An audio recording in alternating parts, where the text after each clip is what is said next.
Okay, so in the final part of today's lecture, we're going to be talking about focusing on some issues having to do with Java code and some essentials for reasoning about those little snippets we've been adding to our model. This will be, in all likelihood, the first of a number of sort of small tutorials related to Java.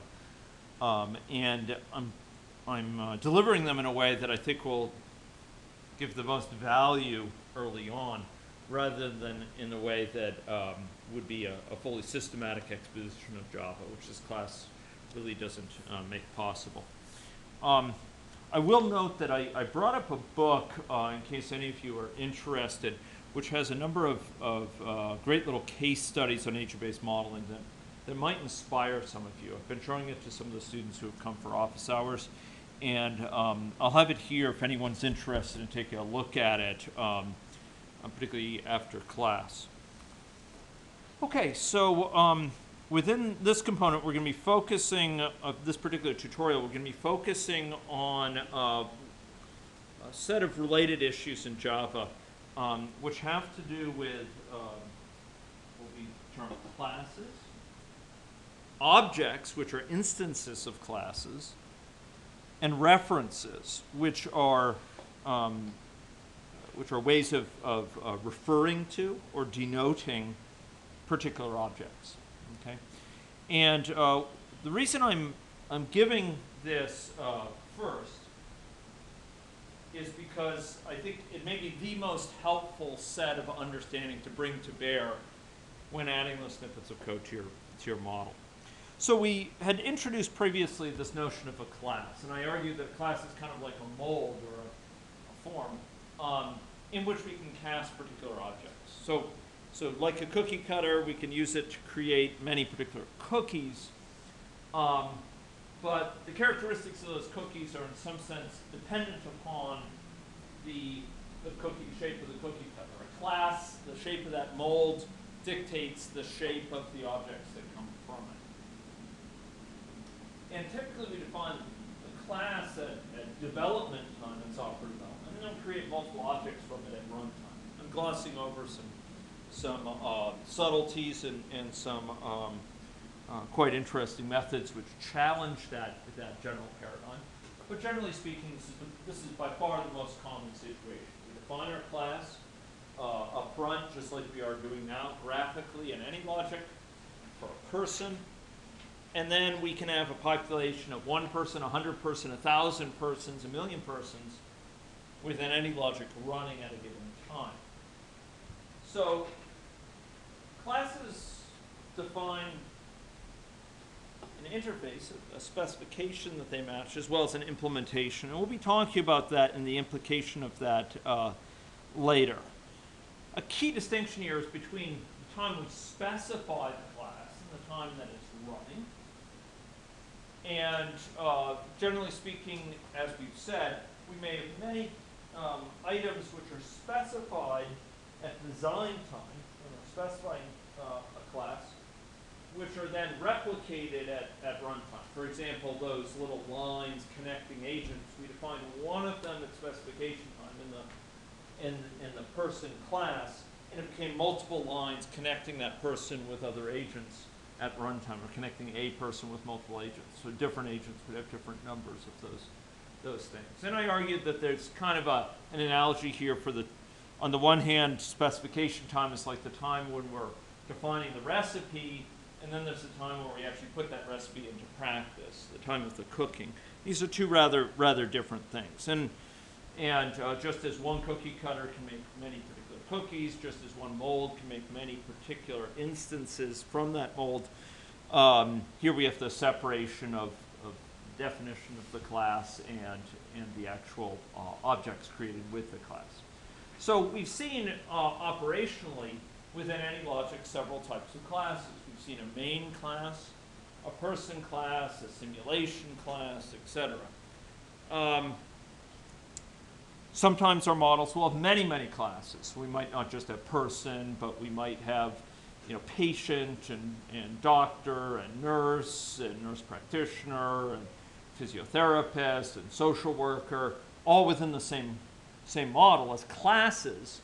And then there may be many instances of some of those classes. Main class is a particularly interesting one because there's only ever one instance of that, one object at runtime that runs there. Person, by contrast, will have many particular people, each whose personhood is defined by that class. Now, those particular people that are instances of that person class, that are in some sense cast by that person class, are objects of that person class, are instances of this general phenomenon of an object. So we speak about a class as sort of defining a certain type of objecthood, and then we create instances of the class, and we term them objects. So referring to the class is referring to the mold, as it were. Referring to the objects is referring to things made by that mold. They relate to the mold. Their characteristics are dictated in many ways by the mold, but they're different than it. So when we have these objects, these instances of a class, we do things with them. For example, we read fields, we read variables, for example, of parameters there. We set those fields. We can call what are called methods that do something. They perform a job. They compute something, perhaps, return a value, or they perform some task. And we can create an instance. We can create a new person that's an instance of the person class. So a lot of the snippets of code that we've been building up are in fact using these basic properties. And for example, we may have a get connections number method. Does anyone remember where we used that? Get connections number? We actually typed that in at one point. We used it. Number of replications Of a line, exactly. Get connections actually was something that got us the list of connections. We actually used that when we were trying to find out with what other agent were we connected, what was its position, for example. Can't remember if we used that. It's one way to do it, or if we used a variant of it. Other methods, for example, connect one agent to another agent, or disconnect one agent from another agent, or disconnect all agents associated with a particular agent. Or get, I think this is the one we actually ended up using, get a certain number of the agent who's connected to our agent of interest. So if we have a particular agent, we can ask, who's the first agent you're connected to, the second agent you're connected to, the third agent you're connected to, and we can get their location. Yeah? Where can we get the list of all of those? I have a list, and I have a list of commonly used ones, which I can provide if that would be useful. But does AnyLogic also have good documentation? It does, and this is what, maybe a tenth of 1% of all AnyLogics, but these are the most common ones, I have to say. I mean, I've chosen ones here not by accident. Some of the most common. We can ask, is one agent connected to another agent, for example, and get some indication of it. These are what are called methods. We're asking for information, or we're requesting that it perform some job for us, like connect one agent to another, connects the two of them. So we have methods that often do one of those two things. They either compute something, compute a value, we call those sometimes queries, or they perform some task. We call those commands. Do this. Okay, so for example, if I have an agent that's circulating the model, it has some main class associated with it. We could find that main class by saying, okay, for that agent, call it getMain method, and it gives back a reference to sort of who's the stage, just a reference to the stage in which it's strutting. Okay, so I'm going to just jump forward here for a second. We'll come back to something. So I want to talk about now classes, objects as instances of classes, and then references. So within Java, we have these variables, and variables hold values. Methods return values on them. And often variables, for example, are interesting because they store values that are interesting to us. For example, a person might have a variable called their father, and it contains a reference to their father. Or it has a variable called age, and it has information on their age. So often it's the content of the variables that are of interest, and we refer to a variable to get the value associated with it. Agents are associated in general, in objects, with multiple types of these ways of storing this information. So parameters we've seen variables, and we've talked there's additional sorts of variables. Now each of these values can have what's called a type associated with it, and that describes the sort of information it can contain. And there's two broad sets of types. One is a set of primitive types. These are integer values, double values, floating point values. And these are things that Java comes and knows about from the get-go. It doesn't require, the language knows about these sort of by its very definition. By contrast, there's a set of things known as references. And here, values are actually referring to an object, or they're referring to a certain value that means no object. It's saying that it doesn't refer to any object. This is the value called null. Okay? So we're often doing this computation with values, and values denote things. For example, one value might be someone's integer age. Another value might be their weight in kilograms. Another value might be their location, their latitude on the screen, or their longitude on the screen.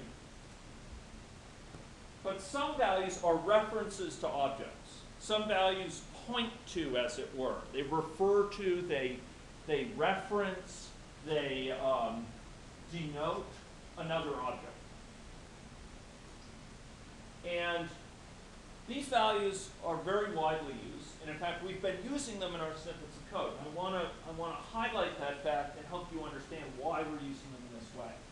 So they can either refer to a particular object, or they can refer to a thing called null, which means no object. They don't refer to any object. They could refer to an object, but right now they're not referring to an object. So we might have within our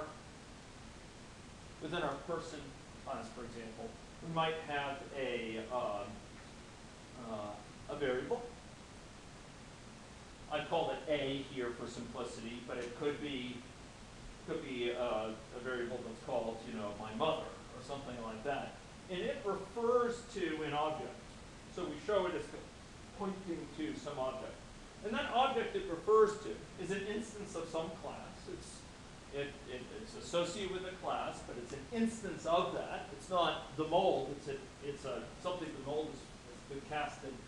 It's been used to cast.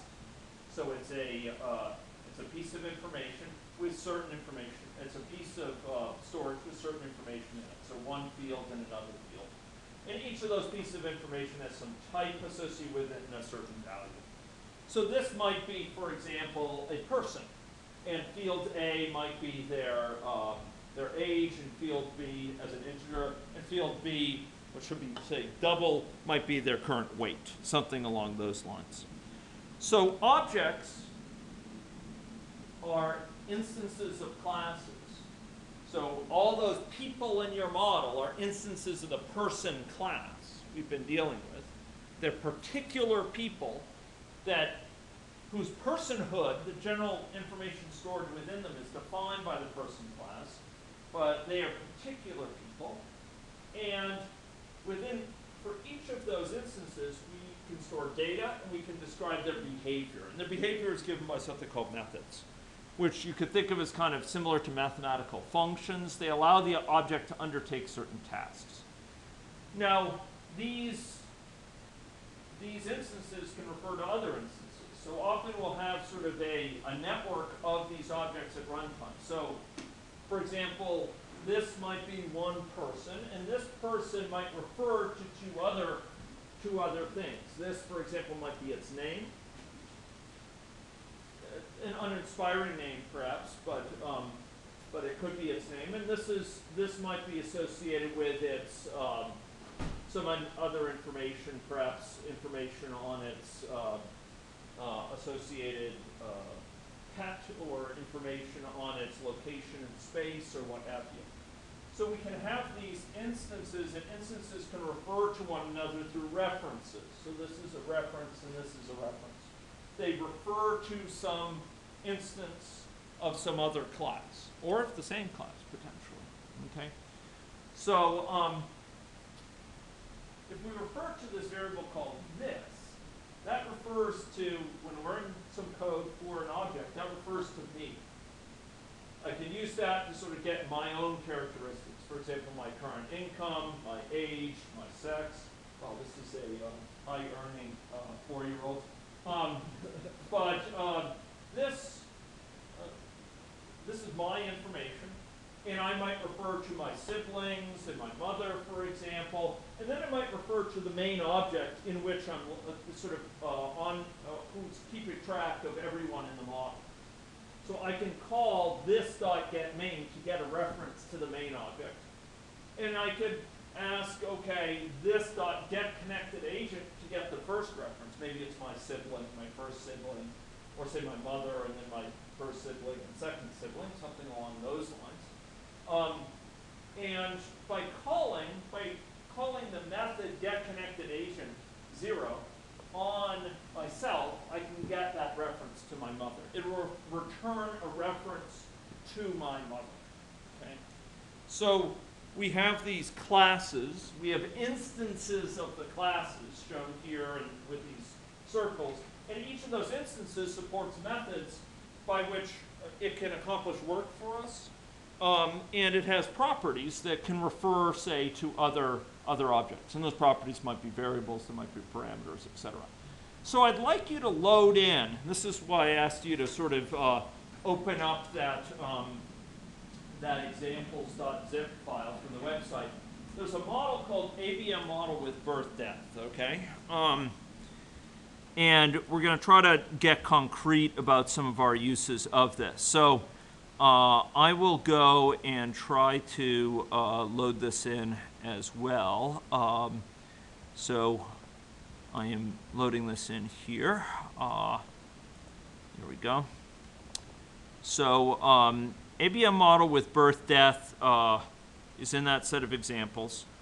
And I'd like to go, this is a model which illustrates some more general features of AnyLogic. It's not quite as restricted some of the other models. And if you go to person here, you should see a bunch of characteristics which illustrate some features of AnyLogic, how it can be used to perform somewhat sort of non-scripted things.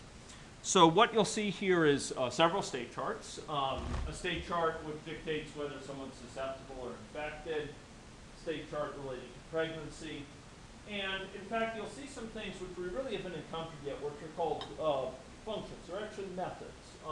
They're methods that can do things for us. For example, this person, we could ask this individual for the fertility rate that applies for a given age, sex, and ethnicity.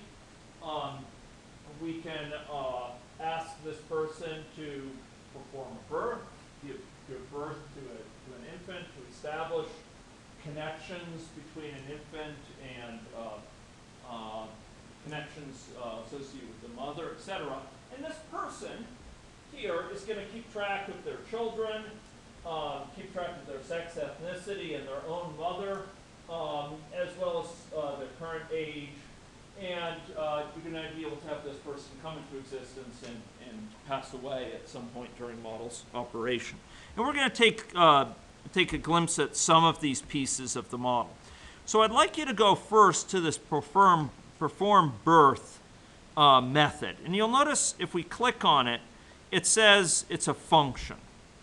And fair enough, a method is a function that is associated with an object.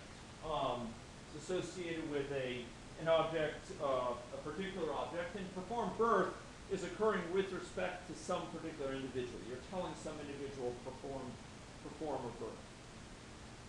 Okay, so this perform birth here is a function, and you'll see some general information about it provided here. One of the things that you'll see specified is what its so-called return type. And that is, when this method runs, when this function runs, does it return a value or does it just do something? In this case, it just does something.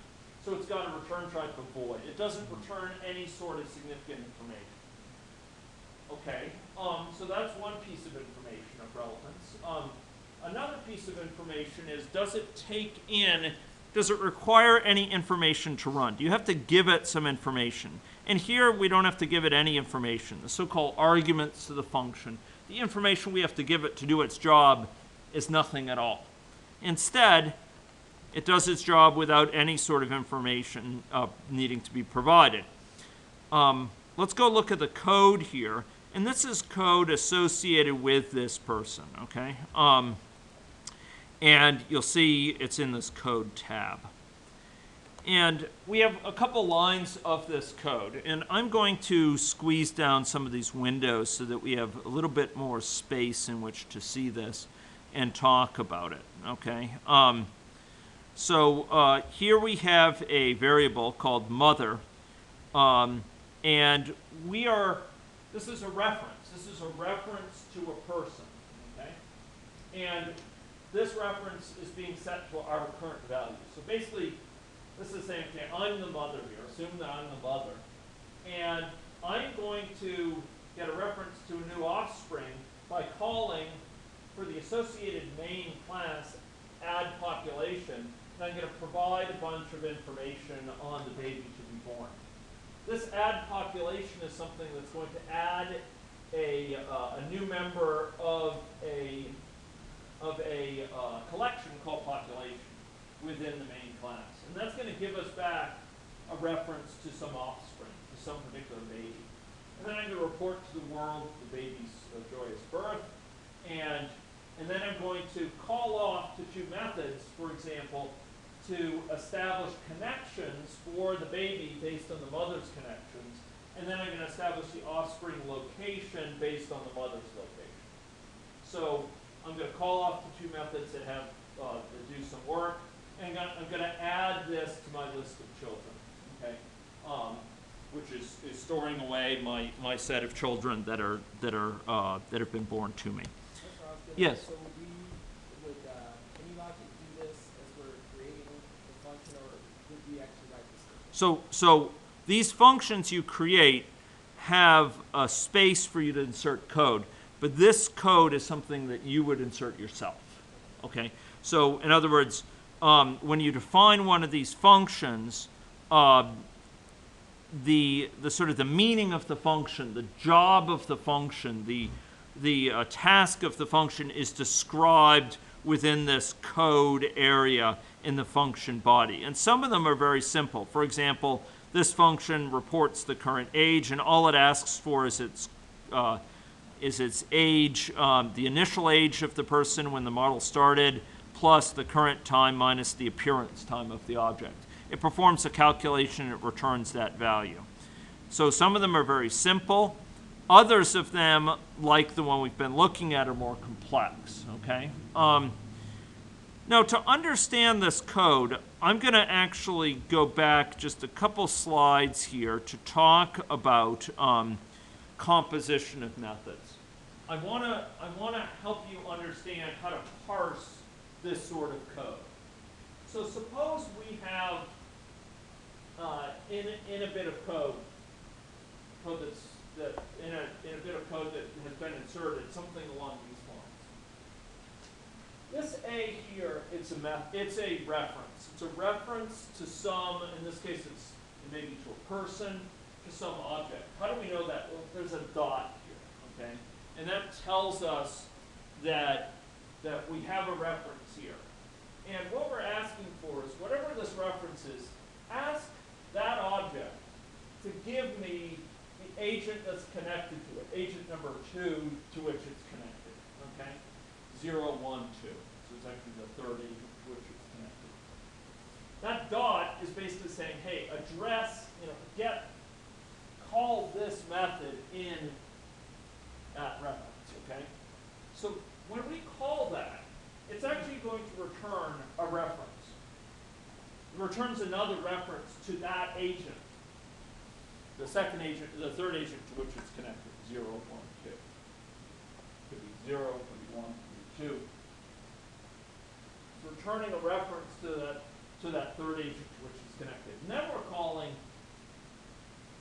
toString. So we're saying, okay, for that third agent to which this agent was connected, get your name. Turn yourself into a string, into a value that can be printed out. Okay. So here we have an agent called A. We call a method on it. That method returns a reference, and with that reference, we call a method on it to get some information. Similarly here. Here we have a method, or here we have a reference in this variable called A. We say, hey, get the connected agent, the first connected agent for A. That returns a reference. And then we ask, okay, for that agent, how many connections does it have? That's that get connections number, okay? So this prints out the number of this returns the number of connections possessed by the first agent, which A is. So often you'll see these methods composed in this way. We have a starting reference, we call some method on it, it returns a reference, we call some method on it, it returns a reference, and so we go on. And this is an example of exactly that sort of phenomenon. Yes? So you continue the whole string of Yep. different things? Yep. toString and then Yep. make Dot that length, you know, length for of the example. string. Yeah, exactly. Or you could say dot append this thing, dot, dot prefix this, or something along those. Yeah, yes, you can go on and on. Because as long as each one is successively returning a reference to something, you can do that. And in fact, there's a style explicitly known in computer science as fluent style, which does exactly this. You just can compose these things in longer and longer chains to get the information you want. Now, whether it's desirable to be able to have long, long, long expressions like this is another thing. Because often this is being obtained for some reason. For example, this might represent my my youngest sibling, because maybe 0 and 1 are my father and mother, or something like that. And so I might want to actually, rather than simply calling this and calling toString on it, I might actually want to name that thing. So I'd actually have a variable called maybe like oldest sibling. I'd assign it to the value returned by this, and then I'd say oldest sibling dot toString. And then it will be clear what I'm trying to get, because right now it's a little bit opaque about why is it this particular one that I'm trying to get. But so often we will break it up into pieces and name the pieces so they're clearer. Okay, does that make sense? So here we could compose these methods. So to be clear about this, or clearer, what we're kind of doing here by calling these methods in this sort of way, like a.getConnectedAgent2.toString, we're doing something along these lines. This might, you might say this dot getConnectedAgent2, and getConnectedAgent might be going through and saying, okay, this is connected agent 0, 1, 2, and return a reference to this guy here. And from that reference, we could then ask this person, get me your connections, or something along those lines. So these methods are often doing something to return information here, or compute information, etc. And one of the most common ones is this dot get name. We ask, okay, this is a reference to me. Tell me my give me a reference to my main, associated main object, so I can ask some question about the main object. Like maybe I'll ask for a parameter of the main object, or what have you. This, the so-called this variable, is referring to me with, well, if I have, for example, agent code executing, that's referring to the current agent. The agent, the index agent, or the agent that's of concern right now as this code is running. Now, Is that main the same main as we have in yeah. the model? Okay, contains I more want to distinguish, though, yes to a point. I want to distinguish something here. So within the model, we have a main class, and then we have, at runtime, an instance of that main class. I contrast that with person, where we have a person class and many, many, many people. Main is like that, except we only ever have one, exactly one main object, right? And yes, if I ask for a person, and I say get main on that person, it will refer to the main object associated with that person. And then I can query that main object for information about it, okay? So if I wanted to do that, maybe we'll have time to do that in a little bit. Let me just see if I can get through some additional slides here. So let's go back to this, this code here. This code here, what I was doing, and this is related to Todd's question, here I was actually creating variables. I was saying, I was giving these things names. I could have used this wherever it says mother in this code, but like mother here, but I wanted the person reading this to be clear that the person who is performing birth is by definition the mother. And so I wanted to give it a name that connoted that. Similarly, offspring is a convenient name to name the baby that's born from this population. You'll notice this get main, I'm saying get main here. This is actually a little bit sloppy to put it that way. What it should really be is, and I'm going to go back again to person here and perform birth, and this should really be this dot get main, to be very clear about it. I'm asking for my own, I'm calling get main on myself. When I omit it, it just automatically knows to insert that, and so it's implicit. But really I'm saying, okay, hey, for my main object, add to the population in that main object a baby with these characteristics. Does it make any difference? Because there is only one main object, so does it make sense? Does it make any difference from which object I call it, from this or from anything else? You mean get main? Yeah. Main from anything should get you the same object. This is correct. I mean, there's really only one main object. So if you had a reference to another object around, you could ask for its get main. So syntactically this is correct, but in the meaning is that. That's right. I mean, there's really no privileged reason why it has to be my get main rather than someone else's get main. Yes. So then add population. Yes. Is that a function in the Okay. So the plot thickens a little bit here. So let's go look at, okay? You'll notice if you go to main, not coincidentally, there's a thing called population, okay? When I say add population, it's actually adding it to that particular population, okay? If I had called that lowercase population, it would have been add underbar lowercase population. So for each population within main actually has a method called add underbar that population name, okay? So maybe there's, population 1, population 2, in which case it would be add population 1, add population 2, okay?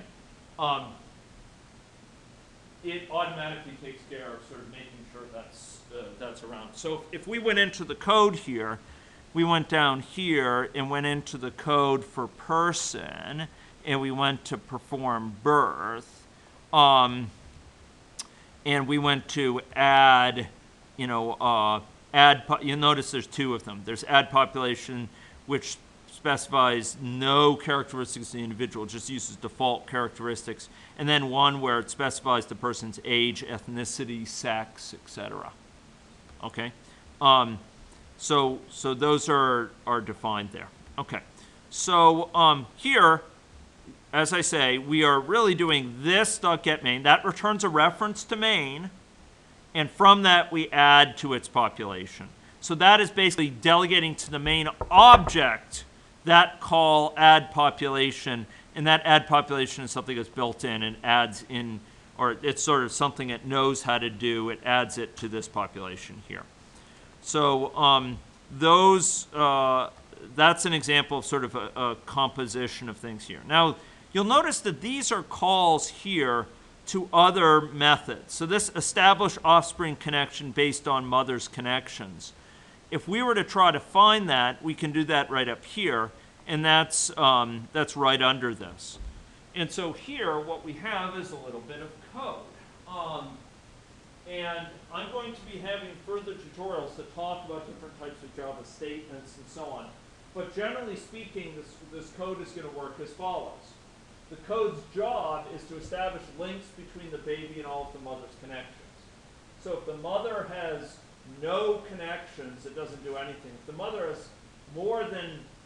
has some connections, for each of the connections, it's going to add it to the babies as a connection.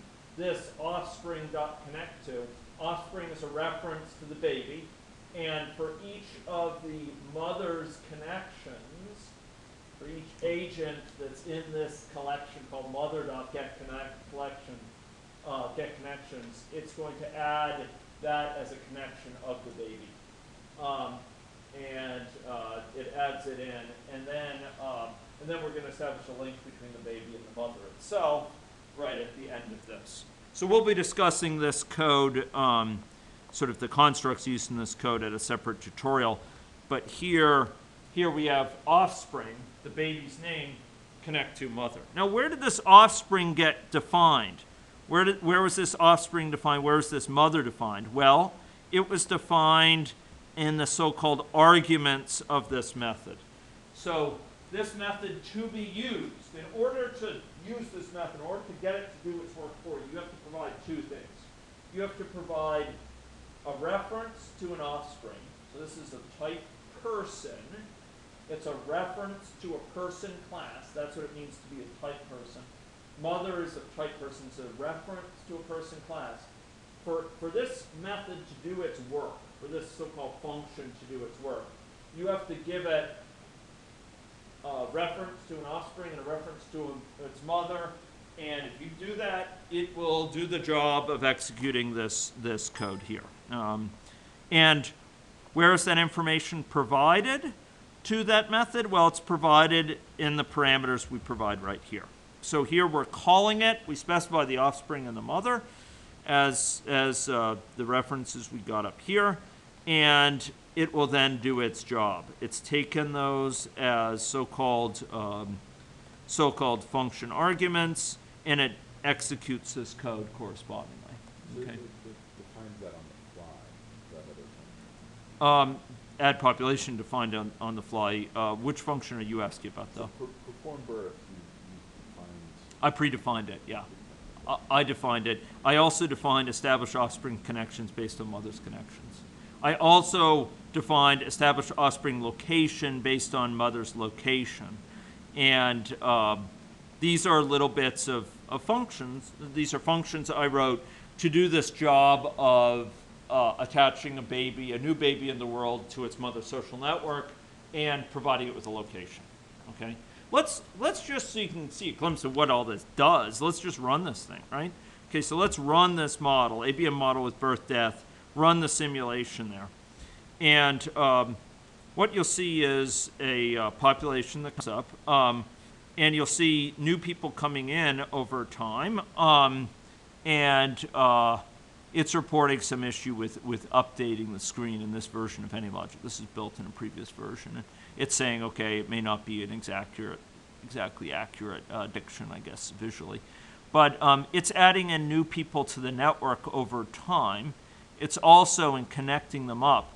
If we pause it, using this pause button, and we drill down here, what you'll see is that each person is in particular states with respect to these things. And some of the people, for example, here's someone who's a male, certain ethnicity, number of children. And if we circle through these things, we'll find that some people have children, for example, and some people don't. For those who have children, it specifies who their children are. This is for example, person 2 here in the population has a child that's population number 1236 in the population. So if we were to go to 1236 here, we would find, you know, they were born, in fact, to that person, to that mother, in fact. Meanwhile, the person's connections, the baby's connections, are going to be dictated by the mother's connections at the time she gave birth. So we can sort of go through this model, and we'll find that we're keeping track of the children associated with the person. We'll find we're keeping track of their age over time, and of their connections, even as people arrive and as they die. So let's go see the code for death here. What's the index Yeah. number -1? It says, Sorry? So it says 2 elements sometimes in my model in children, and the first one is root population index -1. Okay, so where is this? This Oh, is, as you cycle through the individuals, yeah? and in the children's, then that pop-up window where you're looking for Okay. the index of. So here, so we'll pause it, and we'll go down here. Right. Okay, And then you click on children, and then cycle. okay. Right, whoever has children. Oh, I know what you're asking about. You're saying for some of them, Yeah. It says here it's 0 elements, but for some I have 2 elements. and the okay, first right. is- And sometimes it's -1, you're saying? It refers to root population -1. Yeah, that's someone who's died. Oh, okay. So they're no longer in the population. Mhm. And so it associates them with an index of -1. However, there is a reference to them, so actually we still have the information on them. So let's go see how that death occurs. Let's go up to susceptible, where they go to death, for example. You'll notice it calls to finalize death. We could have put the code for finalize death here, but you'll notice that this other transition from the bottom also calls to finalize death. This transition here. Both of these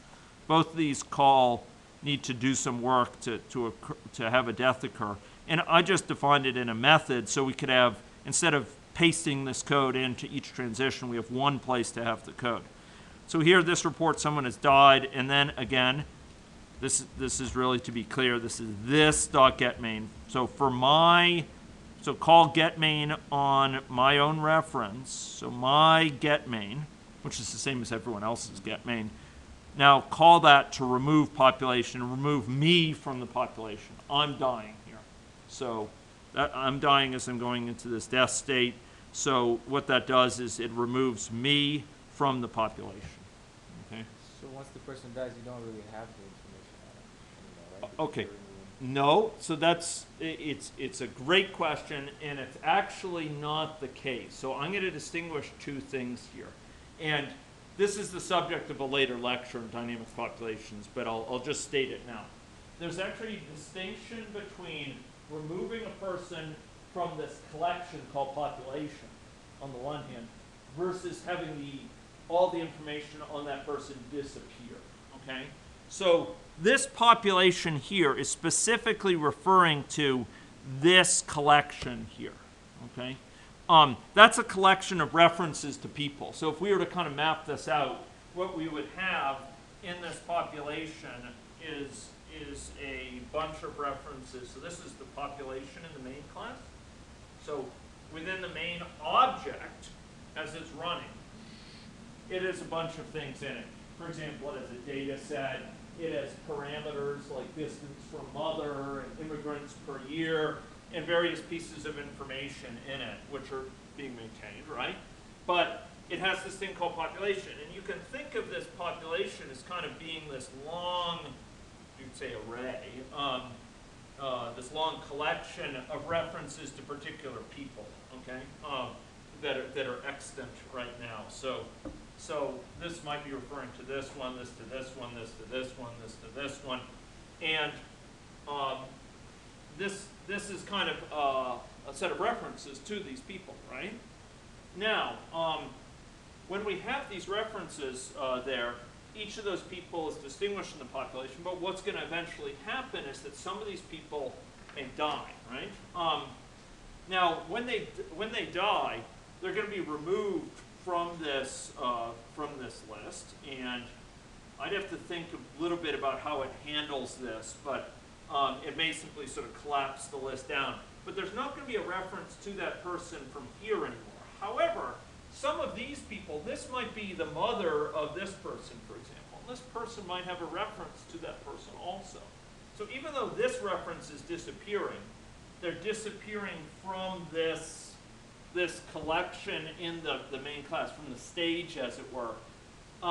This person remembers who their mother is, and if they looked at their mother's status, they'd find the mother's actually dead, but they have that information on all her characteristics. Okay? Now, if you wanted, you could get rid of all that information too. It's just that you may want to retrospectively ask, what were your mother's characteristics, for example. And as long as you don't delete this reference, that it's going to stick around. So in short, it removes them from this population, but not necessarily all references to them. And you could get the references to those even though they're not part of the population. Yeah, they're not part of the population anymore, but you could find the reference here. So let's go check if that's currently in this model. I can't remember off the top of my head if it is, but let's go check in person. So person refers to their children, and see, look at this. Go click on this this thing up here. See that parameter there? What's the type of that parameter? What do you guess is the type of that parameter? That is a what? If it's referring to their mother, it has to be a, yes, it's a person. It's a reference to a person. Is what's in there. Colloquially, we would say it's a person. It's not an int. It's not a double. I'm a person. I'm not a number. This is a reference to the person, and that keeps track of their mother.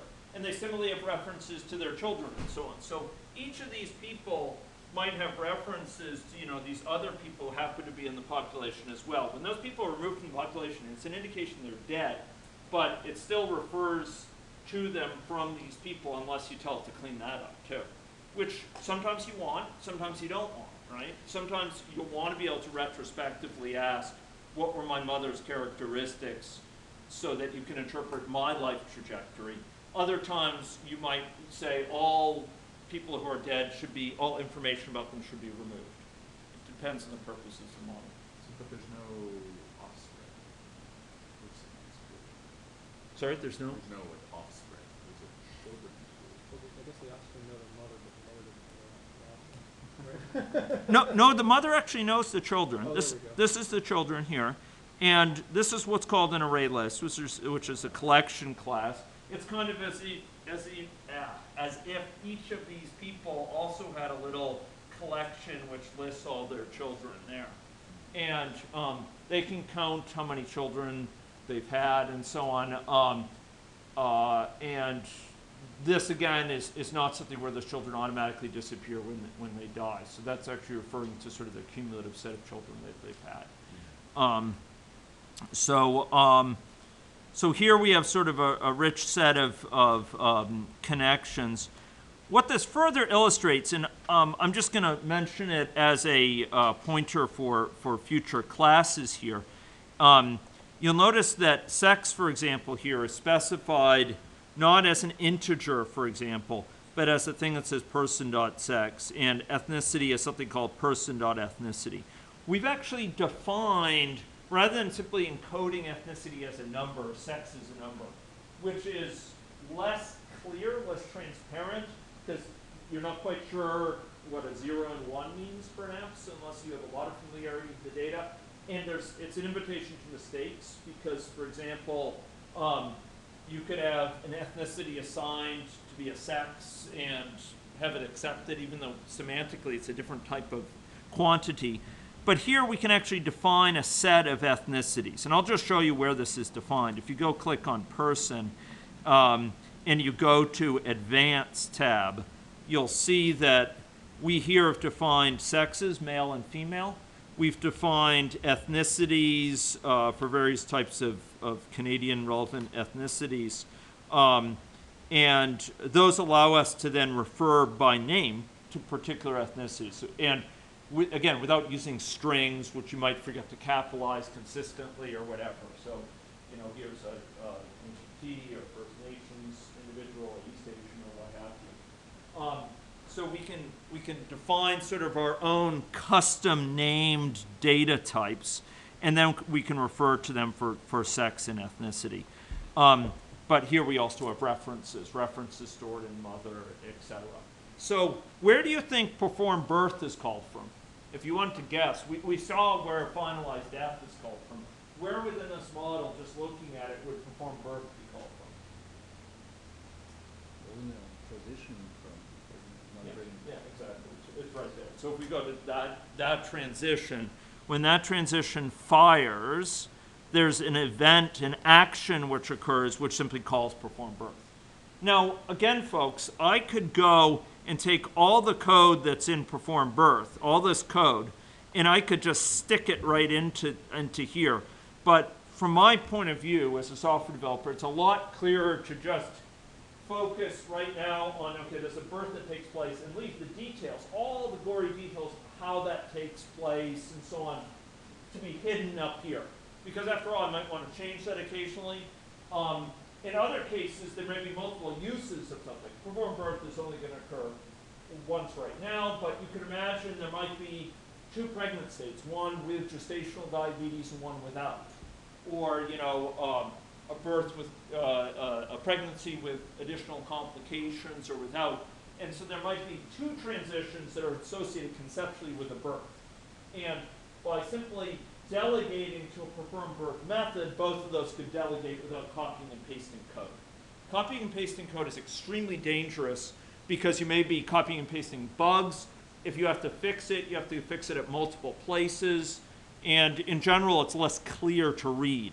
So this, you just have a performed birth, and then all the details of that, should you want to inspect them, if you have a reason to inspect them, are available in this method. So methods, remove conceptual clutter. They remove, they lessen the amount of complexity when looking at code. So what we've had here is just a glimpse at some mechanisms here. We're going to be talking in future tutorials here about what are called Java statements, like the if in the for statement and its variants, switch and case statement and others. But another component is of so-called expressions, like this is an expression, mother.getConnection is not equal to null. That's something that returns a value. It's a computation A plus B, A times B, what have you. This equals that. And that returns a value. We call those expressions. They compute values. And a person in bracket is a class transformation? Or what is it? Sorry, which thing? Person in bracket? Oh, yeah, this is what's called a cast. We'll see if we can talk about that in a separate thing on typing, okay?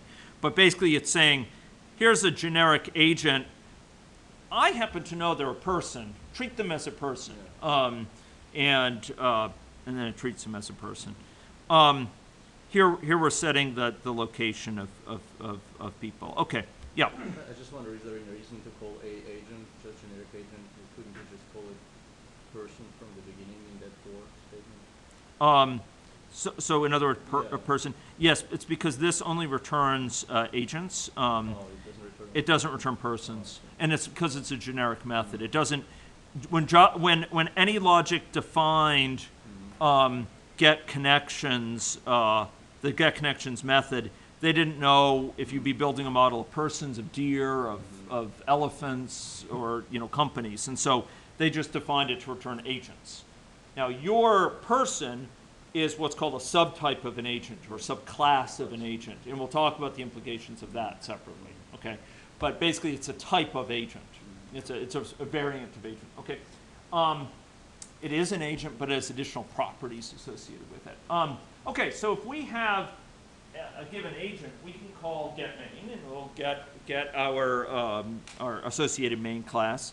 So if this is a reference, maybe it says A right now, but it could be this. In other words, me. I can call getMain or return a reference to main. Okay. So if I have 2 variables A and B that have value here,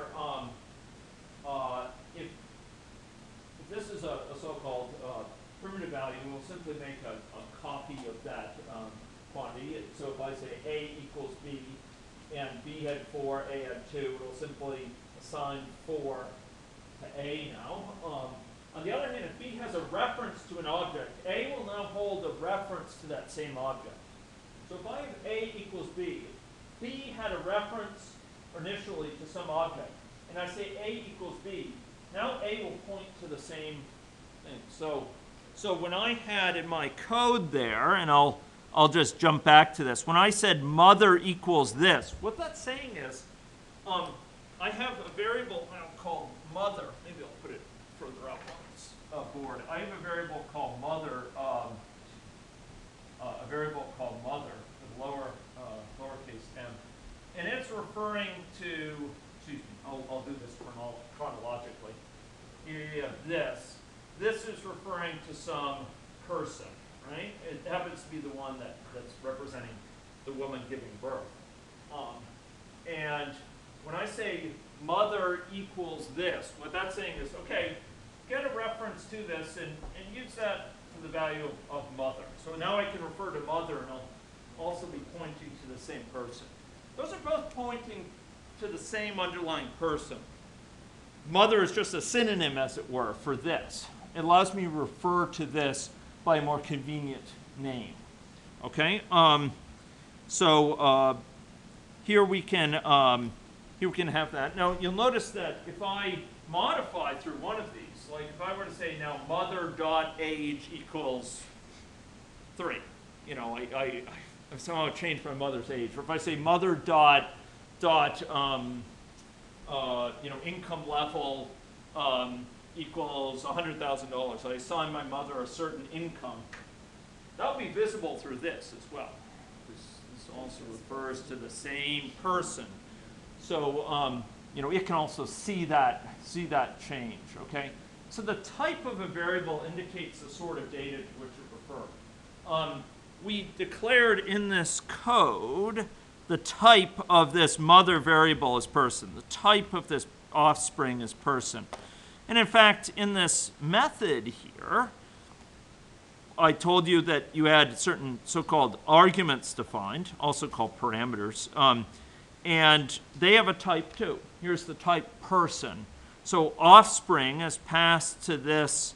One of the pieces of information that have to be specified to use this method is called offspring, and that's of type person. Mother is of type reference to person.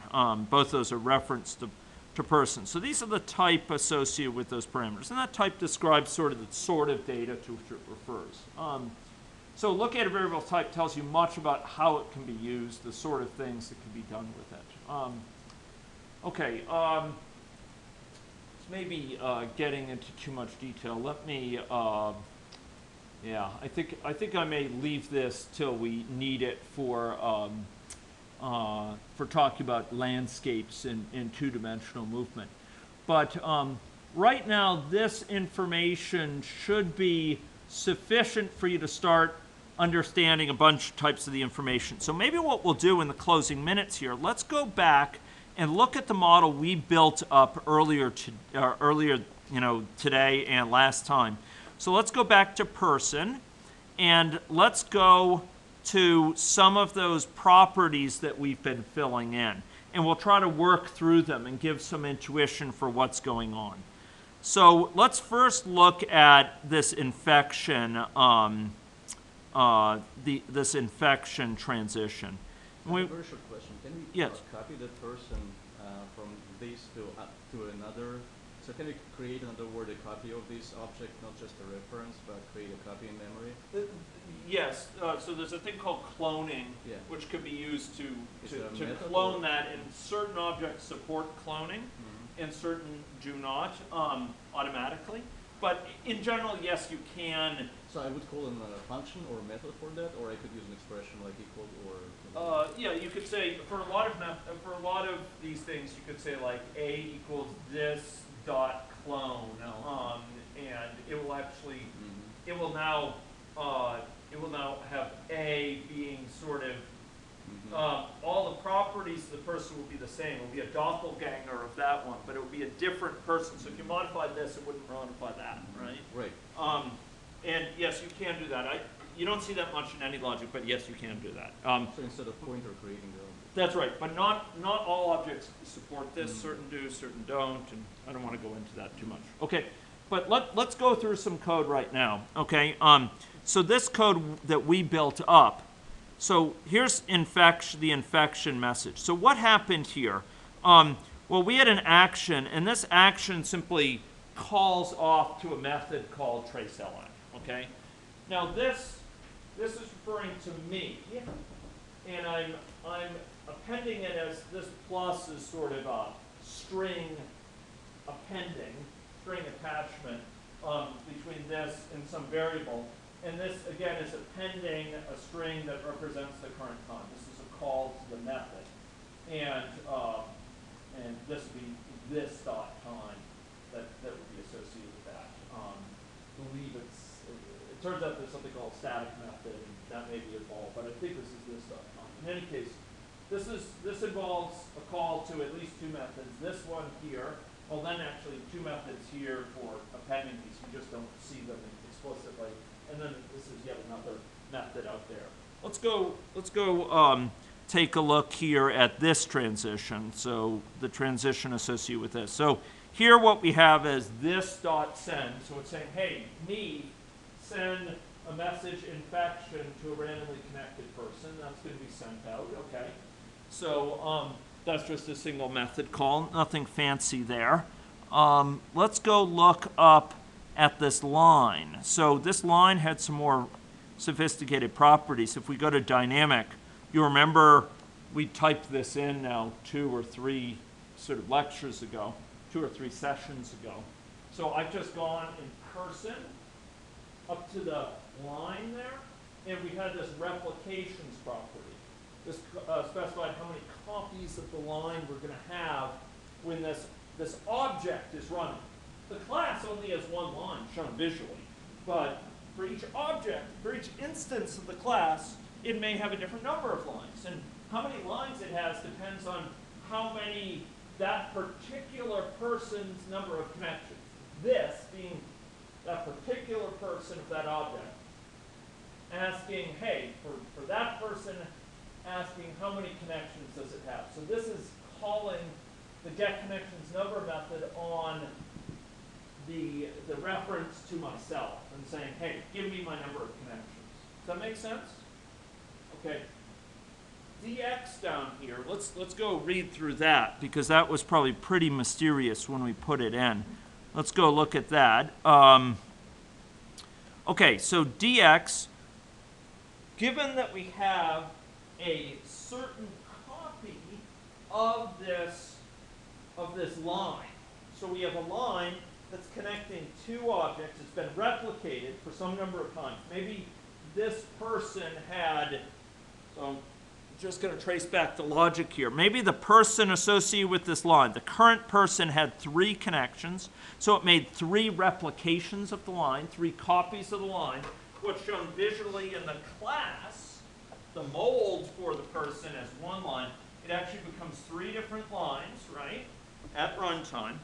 And for a particular line, what's its dx value and its dy value? Okay, so for the current person, the reference to the current person, I'm going to call that person's getConnectedAgent method for a certain index.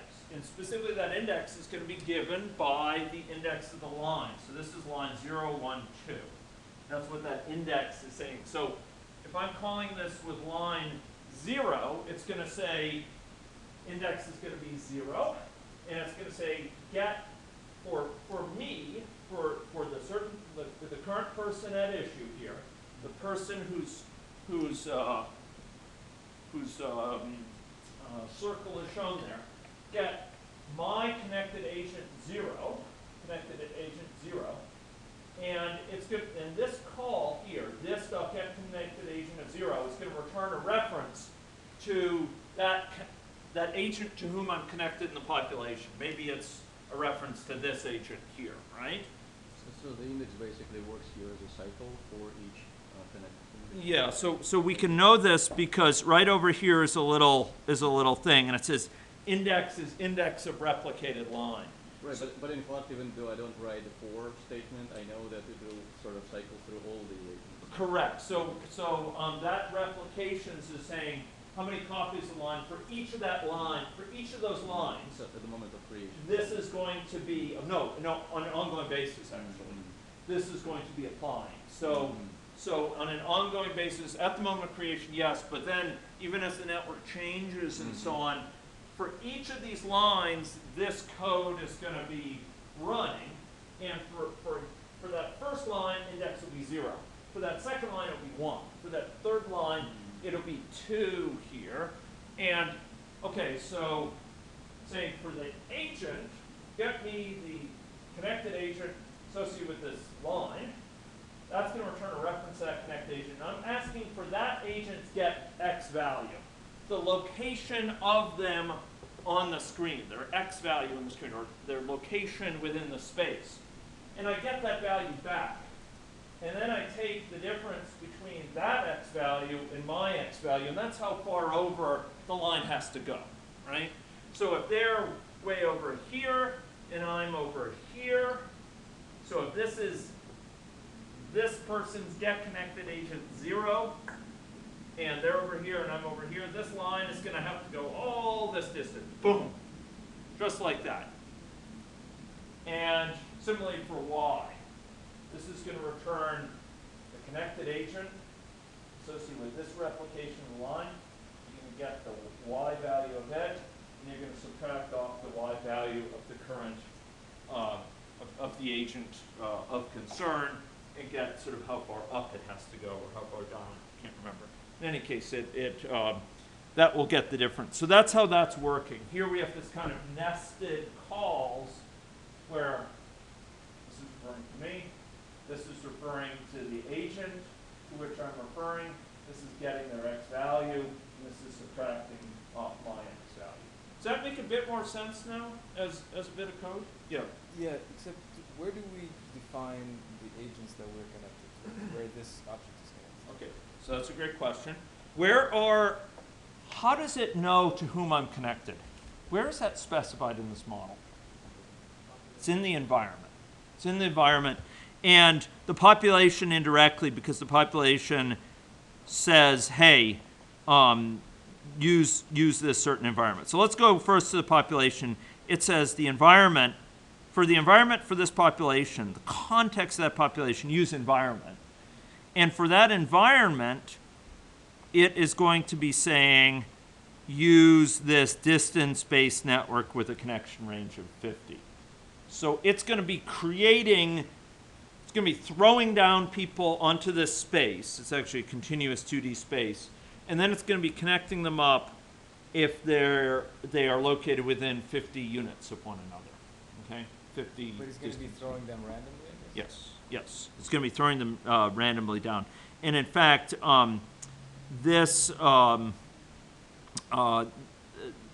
so if we go to agents, if we go to population here,